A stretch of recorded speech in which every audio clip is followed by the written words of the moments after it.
What makes a master teacher?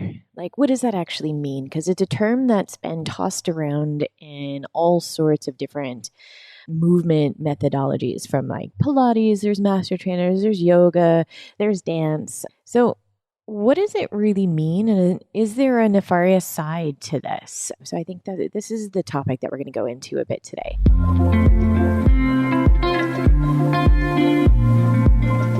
Welcome. Stick around if you want to learn about the art and philosophy of beautiful movement mixed with evidence-based exercise science. We'll be having tough and inspiring conversations with other coaches, experts, artists, and athletes. Our goal is to challenge myths, explore concepts, and engage in healthy debate as we dive deep with intrigue and curiosity. I'm your host, Hannah Deutscher. I've been teaching dance, Pilates, and yoga for over 2 decades. And what I've learned is that movement can be the joy that integrates us all together. When we can trust and express ourselves through our bodies, we are unlimited in our ability to change ourselves and our communities for the better. We, as movement teachers and coaches, have the power to help people experience this for themselves. Okay, everyone, let's dive in. Exchanging ideas and changing people's lives one session at a time. This is the Pilates Exchange. So, first thing, I think what I've seen is that many of these master teachers are self-appointing themselves as master teachers. We don't know what that term really means. Is it how many years you've been teaching? Is it how many clients that you've had? Is it that you've been able to achieve some advanced yoga posture? Or is it in dance that you're able to do, 8 pirouettes? I really don't know what it is in each different field because there's no clear terms for that. And then master teacher, what I've seen it mostly is it's a branded recognition of how much time you've invested in a certain teaching, say, line, and how much money you've given that organization. That's where it gets a little bit tricky. That's where I see a lot of people that. What makes a master trainer? Is it any of those things? I don't think it is. I think masterful teaching can be after a few years of teaching. If you have something to say in a different way of explaining movement to your students, maybe you are a master teacher already.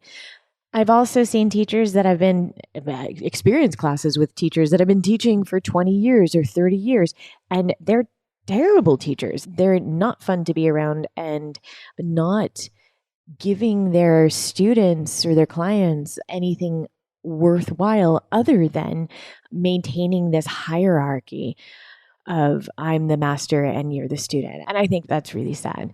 There's like this famous saying, like those who can do, those who can't teach. And I think that's just total BS. I think that there's people that are phenomenal at whatever movement method it is. So phenomenal yogis, phenomenal dancers, and they could do beautiful things with their bodies and Pilates. And they can't teach. They don't have the skills, pedagogy to be able to transport that information for their clients. I know other people that maybe don't have the physical aptitude as others, but their teaching skills are brilliant, absolutely brilliant. And they make every person in that room feel great in their bodies and efficient in the movement that they're doing. And I think this is where we need to be going with our teaching. That's a master teacher. So we also throw around the term guru, which is a Sanskrit term for master. So you'll see that in the yoga world. And in the ballet world, a ballet master, there's master teachers, again, self-appointed, and then a ballet master is something a little bit different. A ballet master is a term for a person who is training the professional dance company with with a daily ballet class and helps with rehearsals. So that's like an appointed job. Some of those dangers of unquestionably following these self-proclaimed masters. Do we really know the information that they have is correct? I think that it's better to be teaching people to take responsibility for their own bodies, teaching our clients to take responsibility for their actions, to embolden them to trust themselves. And we need to maintain, our own critical thinking as teachers, but also to help our students, our clients, to be able to have critical thinking. each person is going to have their own idea of how movement should be done. And I think in a teacher training program, the best thing is to help an instructor find their voice and their authenticity in training. We need to give better tools to discern what is correct and what is valid in movement. Because if not, it really slips very, very easily into this, I'm having air quotes here, guru culture, where maybe that's not the right term for it, but we're going to use it for now. So where we follow down a path of unquestioning this teacher. An example of this, what I may find beautiful in dancing of that dancer is not necessarily the same as Christian, So Christian's my husband, for those of you that don't know. We were both dancers for over 15 years, professional dancers. And we could look and we could watch a performance, we could watch even a class, and I will be drawn to one person and say, oh my gosh, that was really moving. And he is drawn to completely different things. So we look for value, and we value different things in movement, even though we have a very, very similar background. And even after all of these years of dancing together and working together, we have different ideas of what beautiful movement looks like, or even how to help clients, So is his way right or is my way right? They're both right. Our perspectives are different coming into this, even though they may be similar. What I value is different and what he values is different. And you, teacher that are listening, what you value is different. So you're going to be seeing things that I'm not seeing when I'm looking at the same client. And it also depends on, it's a client or a dancer, or, it doesn't matter what it is. It's the relationship that you're building with that person. The same thing is for teaching. What he, is not just about beautiful movement. What is beauty? For me, beautiful movement is when someone is being authentic in their bodies, when they're feeling embodied, when they feel empowered to make choices, whether that is to stop after a few repetitions because those repetitions were enough for them to get the most out of the exercise. Great. Perfect. That for me is beautiful. That takes the confidence that I'd like from our clients. That's amazing. And this is the same idea that goes into teaching on two different sides, right? The authenticity that goes into teaching. This is what I think a masterful teacher is knowing what you know and what you don't know and teaching from that platform.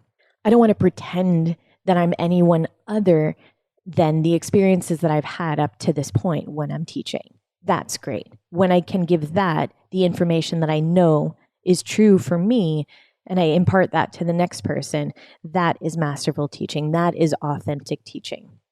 And on the client side or the student side, when they feel that they can do that movement in the best of their ability, and I'm supporting them through that, if they can make those choices, that's a masterful student. We want that. We want students that are hungry for information because they're using that critical eye to critical thinking to be in their body is different. And why is this important?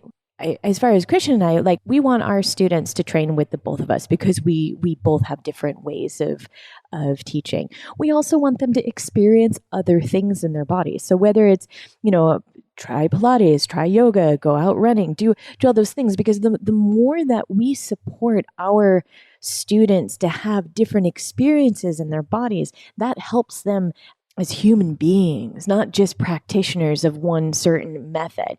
So also, if they want to go out and take classes with other people, fantastic. Tell me what you learned. Let's talk about it. That's great.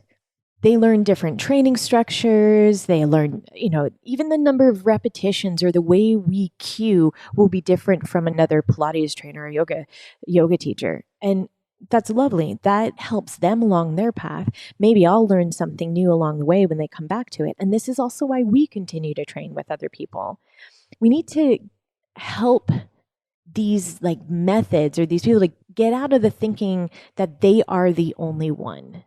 Right? That this is the only way. Pilates is the only way to try and train the body, or I don't know, kettlebell or the yoga. And it's also a brand strategy, right? So if I think it's really, really dangerous when we keep on selling the idea, well, this is the best way to do anything. Well, maybe not. Maybe not for that person. Maybe it is for you, and that's great. When we get into this concept of a marketing strategy, that's where I get really uneasy. These things are developed to help their own brand of movement. I know of, because I helped mentor teachers from different, I won't name the brands, but different Pilates brands and yoga brands that won't graduate their students unless they could perform all of the advanced postures or the advanced movements. And this makes absolutely no sense. Teacher trainee can teach what the movement is and how to adapt it for different bodies. That is teaching. It's not just doing advanced contortions of the body. It's a very small percentage of our students that would be able to do that anyways. Just because you could do it doesn't mean that you can teach it. When I started teaching, I felt underprepared and overwhelmed. I needed to learn how to plan my training so that it made sense, but I wasn't sure what was working and what wasn't. So many teacher training programs leave out the actual art and business of teaching. This is why we created Train the Trainers. Train the Trainers is designed to give you the tools you need to create a powerful learning environment for your students. Gain access to the vault of our collected knowledge where you can learn everything we have to teach you, whether you are a freelance teacher or a studio owner. Get constructive feedback on your teaching with actionable tools you can apply immediately. We can't wait to be part of your teaching journey and to help you grow in your business. Welcome to Train the Trainers. And if we allow this hierarchy to creep in, where we say, oh, well, this person can put their leg behind their head or do X, Y, and Z, do 20 pirouettes, we put the teacher on this pedestal for what their body can do. And this is, well, that's ableism. That is definitely ableism. And it's not looking at the information that they can give. And even when they are giving that information, it's not the last commandment of how things should be done. We need to be also thinking of ourselves as teachers and really discerning what it is that we're learning and why we want to continue down a different path of thinking. So, okay, an example. I learned Ashtanga yoga with Darby is his name. He's one of the big older generation people that studied with Pattabhi Jois. So when I learned yoga, I studied for almost 4 years of daily practice with him when I wasn't on tour with the dance companies. I would practice every morning, then I would come back after rehearsals and either demonstrate or assist his classes. And I was really enjoying it. It was great. I loved yoga. I studied with Darby. I studied with David Swenson. It would be fair to say that I had a very strong yoga practice, and Darby said, go ahead, start teaching. And then many years later, I was about 15 years later, I was practicing with another yoga studio, another Ashtanga teacher, and this is in a different country. And he told me that everything I was doing was wrong.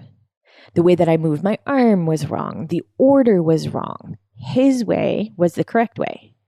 Both these teachers had studied with Pattabhi Jois. So what had happened? Who was wrong? No one. Darby wasn't wrong. He studied actually with Pattabhi Jois first. He studied earlier. Pattabhi made small adjustments in the order over the years and the way they did things. These two different teachers or three different teachers, they studied with this, in this case, a guru.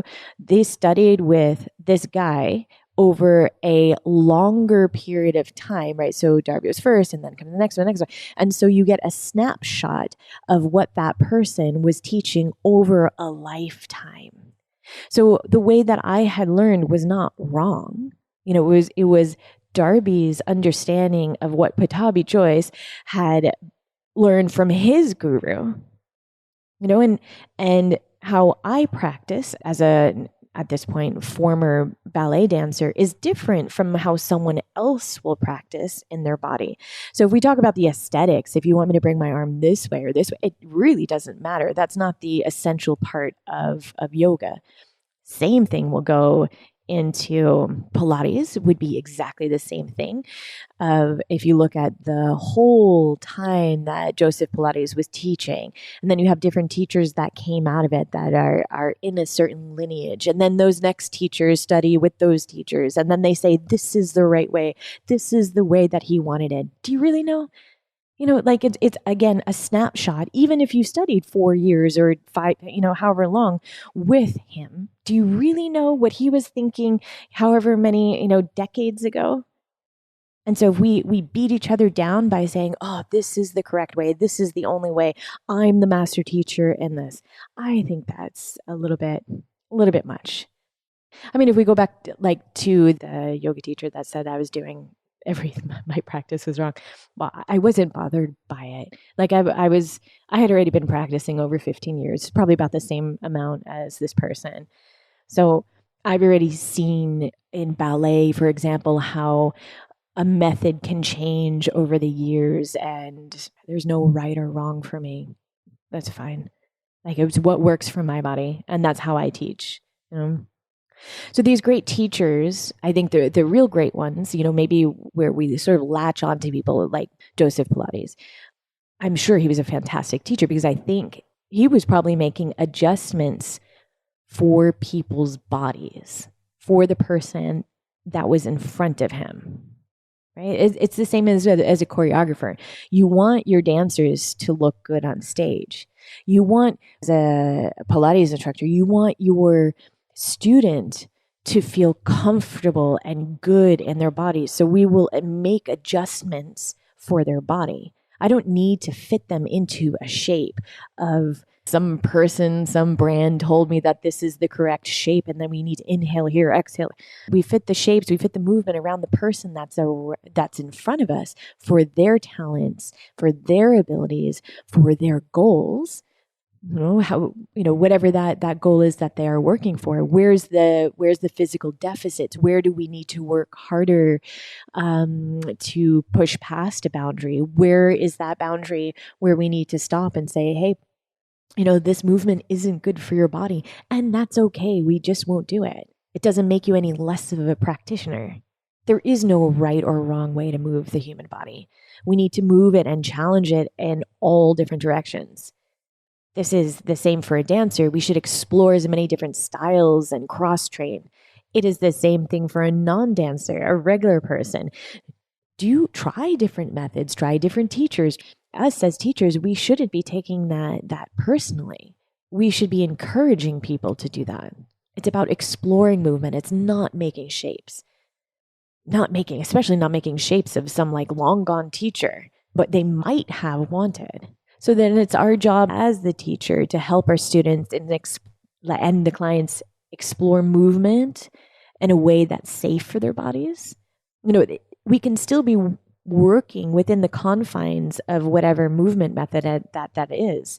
And we could still recognize that there's more than one way to experience that method.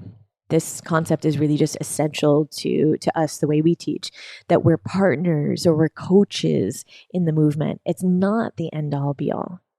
This is also comes into when we talk about master teachers. We have a lot of visiting teachers that come in and say hi to us in our studio in Nuremberg, or even online. We do that sometimes as well. And something that I require is let me know what you would like to learn from me, and I will give you any information that I have. I feel too strongly about how movement can change people's lives to hoard my information and only teach our clients, or that our method is the secret method. Nah. Not at all. Like, you come in, you would like to take class and learn from us. Fantastic. I will teach you anything. But the teachers that come in have to be a little bit clearer with what you want to learn. Because I don't believe in this hierarchy between teachers. You're a teacher. I respect you that you're coming to learn with me, and I would like to learn with you, from you as well at the same time. If you're coming in and you say, and I'll ask you, what would you like today? Or, what are your intentions? If you would like to just take a class and move within one of our structures, brilliant. We could do that. That's easy. But you're only getting a moment snapshot of what our clients experience, right? You're getting a training structure on one day. Maybe you like the exercises, maybe you don't. It doesn't really matter. Because in the way that we coach our students is that there's a relationship with them, and we know where they are going towards and what their goals are. And what sort of cues work for this person as opposed to this person. So even in a group class, you're keeping track of all of that so everyone feels supported. So when you come in as a teacher and you would just like that one class to take a class, it'll be a little snapshot. You won't get all of the teaching experience, the method behind it, because you haven't asked the questions of what you're liking, what you would like to learn. Any teacher that comes in after class, if they said, oh yeah, I just wanted to, take class or train class, I'll ask you if you have any questions. Like, do you want to know why I chose anything, these exercises over these exercises? And if you don't want to know, that's fine. There's no need to go deeper if you don't want to know that. But to help our teachers figure out what it is, I would love to have a teacher come and say, hey, I would like to learn how to structure these movements better, or why are you choosing these cues as opposed to these cues? Because it's about helping people make choices. An example, we had a visiting teacher who came for class recently, and it was a Pilates teacher, and we were working in a group class we're doing a short box series. And I had given several different variations to different people during the class. It was a side over box or mermaid, depends on what brand you teach. And so the teacher asked, well, why is the arm here or is the arm here? And I said, well, what makes sense to your body right now? And she said, well, I learned it has to be this way. This is what Pilates taught, and you're doing it different. Now, I know this person did not study personally with Mr. Pilates. And I said, okay, what you're doing now, does that feel comfortable? Because your shoulders look very uncomfortable. And her answer was no, but that's the way he taught it, and that's what you should be teaching as well. I'm like, no, side over box, this is going to strengthen your oblique muscles, right? Like, we're leaning over the box, you're coming back up. The arms, they're just an aesthetic preference. That's all. You could do whatever you want with the arms. I could teach you the shape that we think that maybe he had done. Great, that's a shape. I'm going to teach it in my version of the shape because I'm a dancer. That's my background. That's my movement vocabulary. So I could teach it like a dancer. But what I do for my clients is that I know what their bodies are doing over a period of time. So I will pick out different variations for those arms so that my client feels comfortable, that my client is getting the best safe experience, the best challenge that they can do for that day. Does the arm matter to me? Not at all. Not at all. Actually, some of these ballet arms, that would make them feel so uncomfortable. And I don't need them to feel uncomfortable. If I have a big guy in there that happens to be a professional athlete getting all pretty flowy arms, yeah, I could teach it to him. But is it going to help him? I don't know. So if I unpack this small little conversation, the arm angle of that particular movement is just aesthetic. And it does very little to change what the actual target is of the exercise. So what my dancer eyes would like to see the arm movement a certain way, but I'm not going to assist on it because, again, it's just aesthetics. Pretty arm movement is pretty movement. Beautiful movement is when something feels comfortable and authentic in the body. Masterful teaching is being able to uncover that for that person that's there. And as far as the teacher that came in, sure, if she had wanted to learn to go this deep in the conversation, and I was totally up for it after class, but no, she just said, oh, it's like any other Pilates class. Yep. And that's true. It's like any other Pilates class. If you don't want to go deep in it, absolutely. Because it's a snapshot. It's a little piece of someone's day. And what I'm not going to do, especially as a teacher comes in, what I'm not going to do is tell that person that everything that they've learned up to this point is wrong and my technique is the right way. I won't do it. I'm not going to, in that 1 hour, or even if you stayed a whole week, maybe we trained together 5 hours, I'm not going to pick apart everything that you've learned up to this point so that I feel better about myself. Because I think that's very, very ego driven. I know that this person went to go study, let's say down the road with another teacher in our field. Oh, it was so amazing. This person did this and this and partnered me the whole time. And I learned so much. And well, great.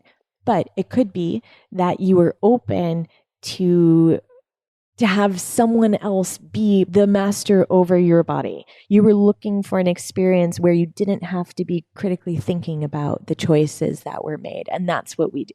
That's the difference. I'm not going to tell you right or wrong.